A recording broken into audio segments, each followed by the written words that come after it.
تو ماہ ربیع الاول ماہ بہار ہے. یہ عظمت رسول صلی اللہ علیہ وسلم کے بیان کرنے کے لیے موسم بہار ہے. یہ وہ عظیم مہینہ ہے جس میں پیارے محبوب کی آمد ہوئی. اور انسانی تاریخ میں یہ ایک عظیم الشان واقعہ تھا کہ پیارے محبوب صلی اللہ علیہ وسلم دنیا میں تشریف لیا. اس سے بڑا واقعہ، اس سے شاندار واقعہ اور کوئی نہیں ہے.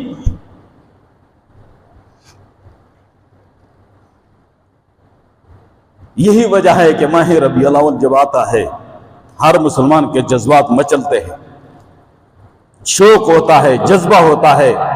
پیارے محبوب کی شان بیان ہو، مقام بیان ہو، فضیلت بیان ہو، آپ کی عظمت کو بیان کیا جائے، آپ کی سنتوں کو بیان کیا جائے، آپ کی پیاری پیاری اداؤں کو بیان کیا جائے، آپ کے مبارک آباء و اجداد کے مبارک شجرہ نسب کو بیان کیا جائے، آپ کی مبارک زندگی کے مختلف پہلوؤں کو بیان کیا جائے.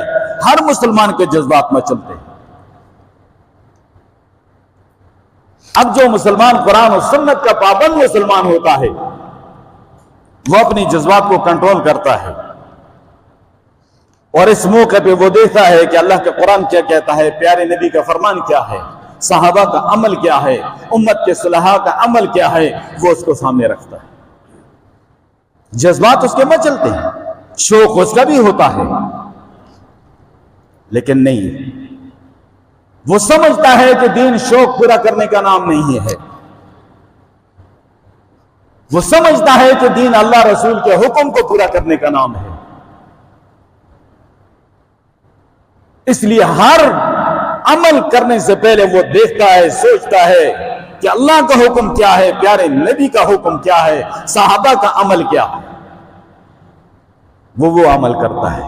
جذبات اس کے بھی ہیں، خواہش اس کی بھی ہے، چاہت اس کی بھی ہے، لیکن اپنے جذبات کو کنٹرول کر کے وہ دیکھتا ہے کہ میں شریعت کے دائرے میں رہ کر اگر پیارے محبوب کی آمد پر خوشی کا اظہار کروں گا تو میری نجات کا ذریعہ ہو. اگر میں شریعت کے دائرے کو کراس کر دوں گا جذبات میں آ کر، شوق میں آ کر، تو میرے لیے کہیں یہ وبال نہ بن جائے.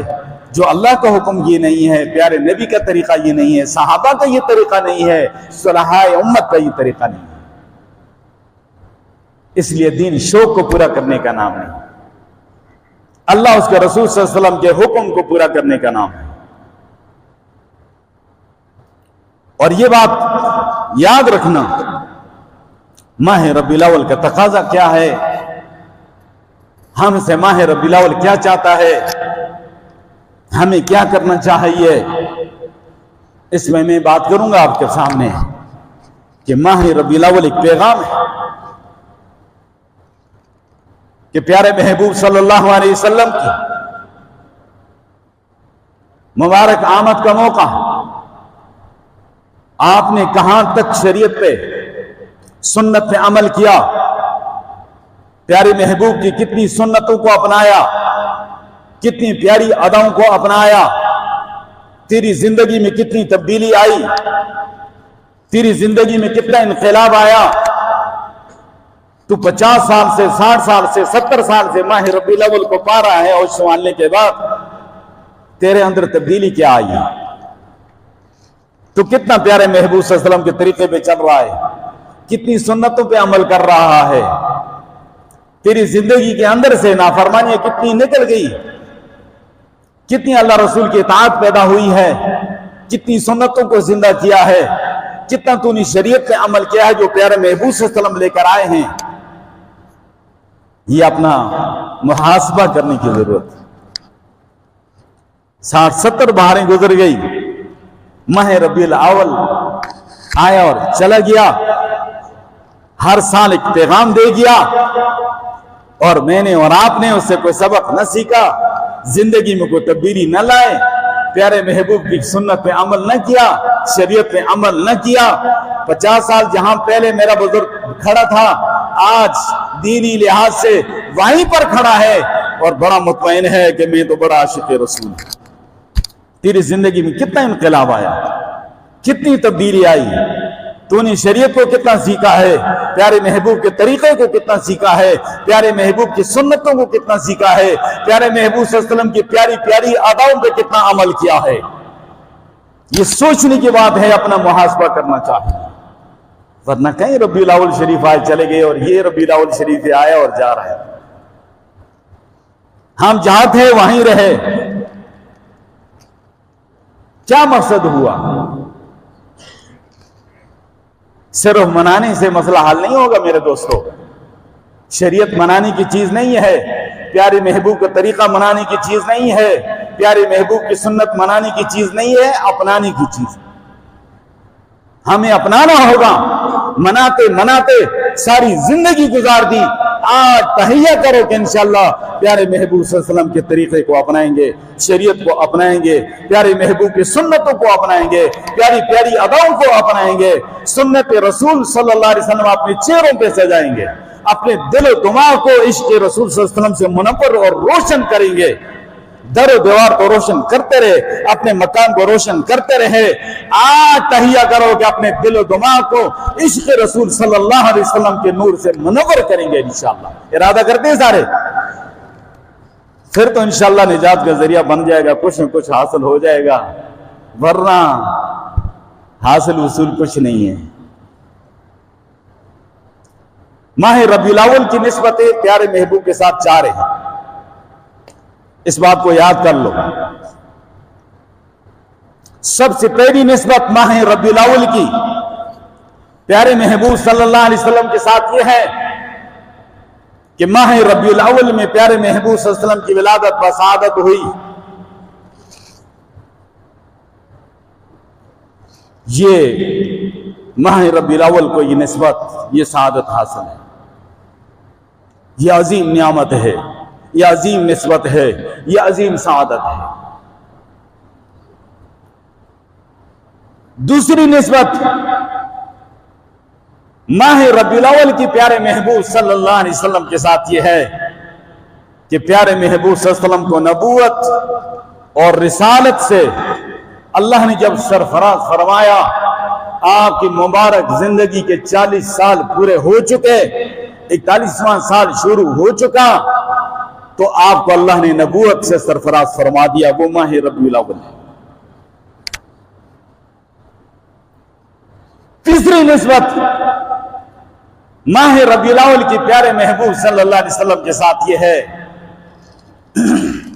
کہ آپ صلی اللہ علیہ وسلم نے ہجرت مدینہ طیبہ کی طرف جو فرمائی تھی، وہ ماہ ربیع الاول ہے،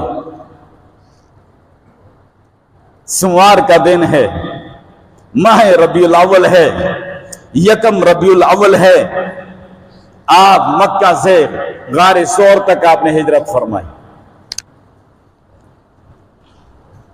اور غار ثور سے مدینہ طیبہ کی طرف ہجرت فرمائی تو ربیع الاول شریف شروع تھا۔ یہ تیسری نسبت ہے۔ چوتھی نسبت ماہ ربیع الاول کے ساتھ پیارے محبوب صلی اللہ علیہ وسلم کے یہ ہے کہ آپ صلی اللہ علیہ وسلم نے اپنی مبارک زندگی کے 63 سال جب مکمل فرما لیے اور آپ کا مبارک مشن مکمل ہو گیا اور اللہ نے آپ کو اپنے پاس بلا لیا، تو وہ ماہ ربیع الاول کا مہینہ ہے۔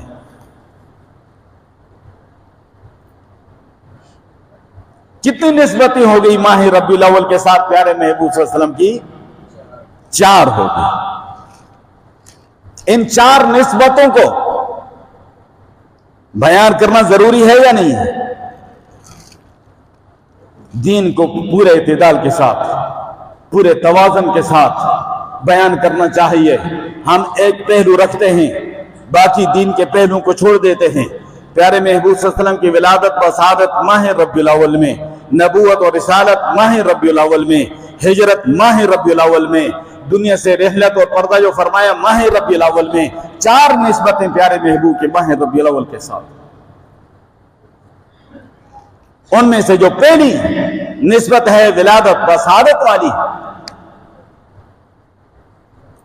یہ بڑی خوشی والی، سعادت والی ہے، نعمت والی ہے، رحمت والی ہے، اور پیارے محبوب کی آمد ہوئی تو سارے خوش ہو گئے، آپ کے خاندان میں کوئی بچہ پیدا ہوتا ہے سارے خوش ہو جاتے ہیں، تو کیا خیال ہے کہ پیارے محبوب صلی اللہ علیہ وسلم دنیا میں تشریف لائے تو خوش نہیں ہوئے اپنے پرائے؟ یہ اور بات ہے کہ انسانیت کو پتہ نہیں تھا کہ آپ کا کیا مقام ہے، کیا شان ہے، آپ اللہ کے پیارے نبی ہیں، آپ اللہ کے آخری نبی ہیں، آپ خاتم النبیین ہیں، اس بات کا پتہ نہیں تھا۔ پیارے محبوب کا کلمہ پڑھنے والا ایک بھی موجود نہیں تھا دھرتی پہ، اس بات کا پتہ نہیں تھا۔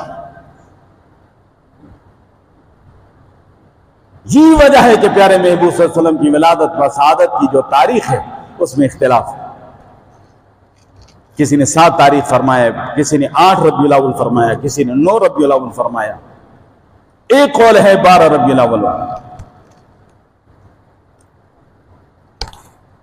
وجہ اس کی یہ تھی کہ اس وقت نبی کا کلمہ پڑھنے والا روئے زمین پہ کوئی نہیں تھا، کسی کو پتہ نہیں یہ کون ہستی ہے، اس کا کیا مقام ہے، کیا شان ہے۔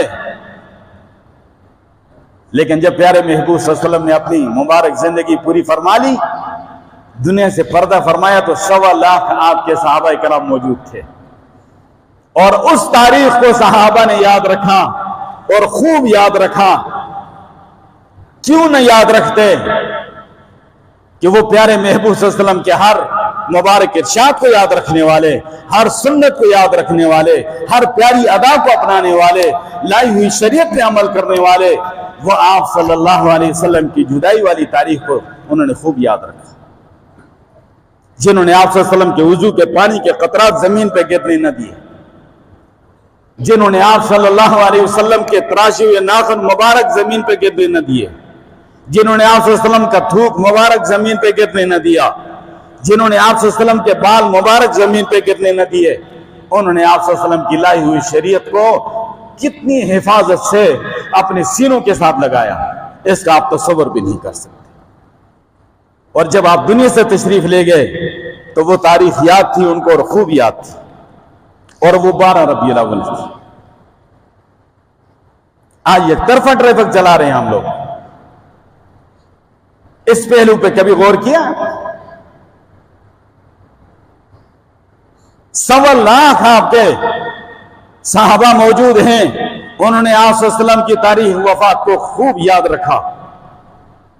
تاریخ پیدائش کو اختلاف اس لیے ہو کہ اس کی وجہ میں بتا چکا ہوں۔ اور آپ کی جدائی کا جو صدمہ تھا وہ کتنا بڑا صدمہ تھا۔ آپ صلی اللہ علیہ وسلم فرمایا میری امت پہ 3 صدمات آئیں گے۔ سب سے پہلے میری جدائی کا صدمہ ہے، سب سے بڑا صدمہ ہے۔ اس کے بعد عثمان غنی رضی اللہ تعالیٰ عنہ کی شہادت کا صدمہ ہے، کیونکہ فتنوں کے دروازے اس کے بعد کھل جائیں گے۔ تیسرا صدمہ دجال کا جب ظہور ہوگا، میری امت پہ سب سے بڑا صدمہ اور سب سے بڑی آزمائش، اور اس کا آغاز ہو چکا ہے۔ بڑا دجال تو ابھی نہیں، لیکن اس کے لیے سٹیج تیار ہو رہا ہے، چھوٹے چھوٹے دجال آ چکے ہیں، اس کے لیے راستہ ہموار کیا جا رہا ہے۔ ان صدمات کا آغاز ہو گیا۔ آج امت کس کرب سے اور کس پریشانی سے دوچار، جہاں دیکھو مسلمان آپ کو پٹتا نظر آ رہا ہے، پریشان نظر آ رہا ہے۔ یہ 3 صدمات،